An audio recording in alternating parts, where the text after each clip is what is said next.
Ego's whole survival depends upon control. More control, better it is.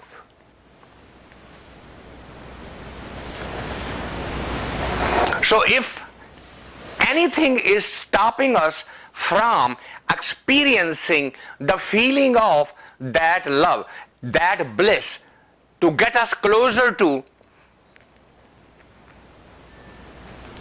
then we must take the step on working on our ego.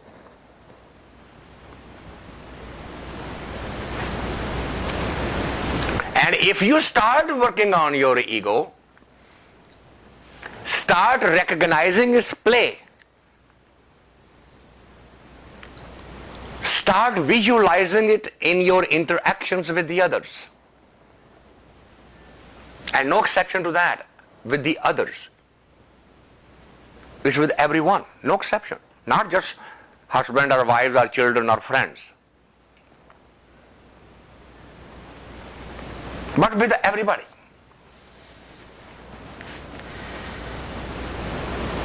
When we see somebody outside and say, well, he is different,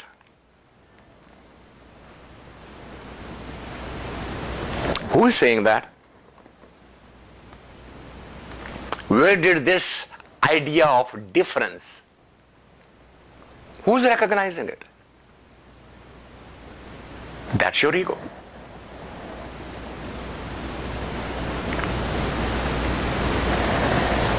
Younger the child, more egoless that child is.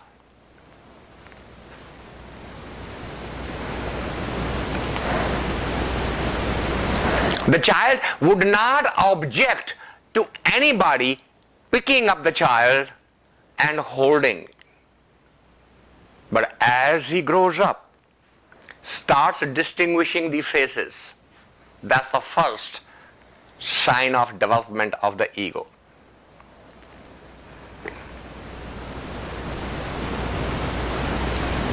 Because the smallest possible child who just learns to sit down, put down the snake next to him, would he be scared? Or would he start playing with it? Put a little dog, a puppy. Would he cry and run away? Or rather start playing with it?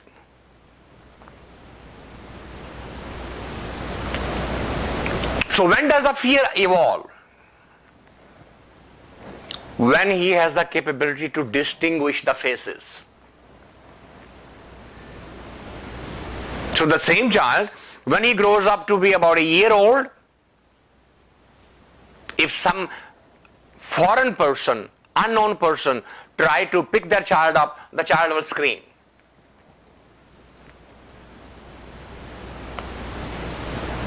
What's happening? That identity is getting crystallized. Slowly but surely. So you may ask, should that not happen? No. That is a prerequisite for the growth. Let me take you back to an experience of gardening.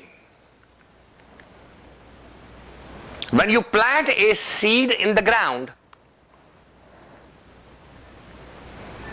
and you water and you nourish, then one fine morning you get up and you go and there is a small sprout out of the ground.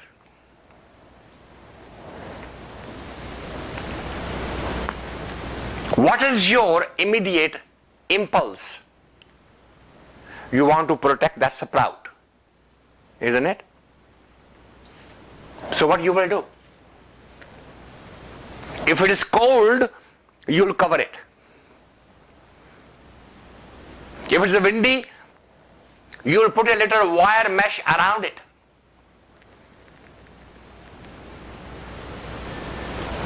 If you are afraid of the animals, you will put a higher fence around it.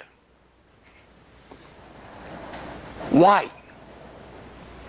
Because a plant cannot protect itself yet. Then one day that plant grows up.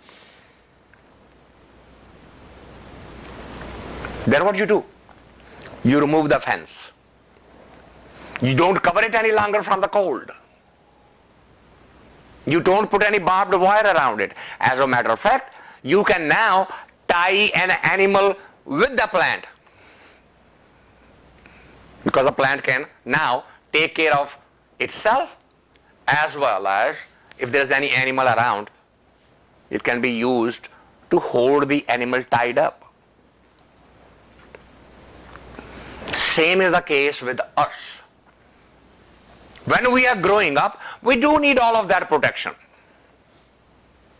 Just as you would not let a 3-year-old cross the road by himself or herself, you will hold the finger.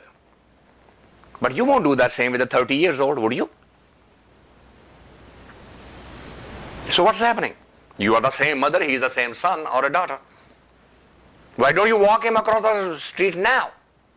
Don't you love him anymore? No, but he can take care of himself now. That protection is not required any longer.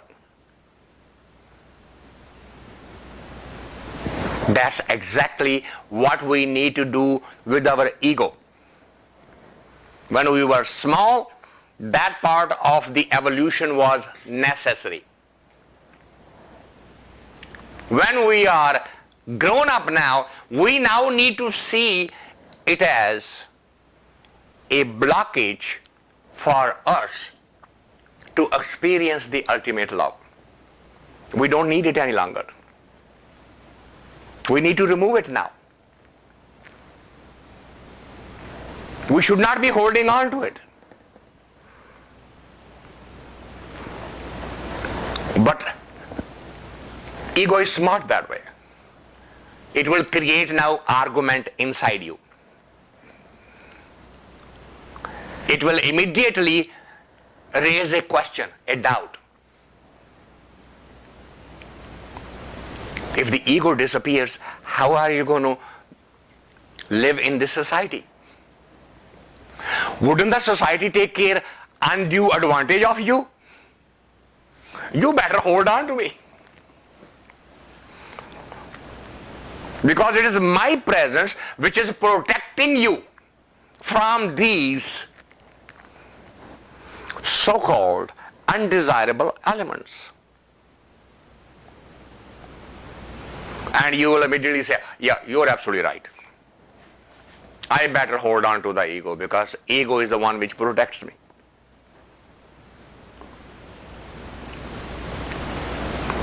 The reality is exactly the other way around.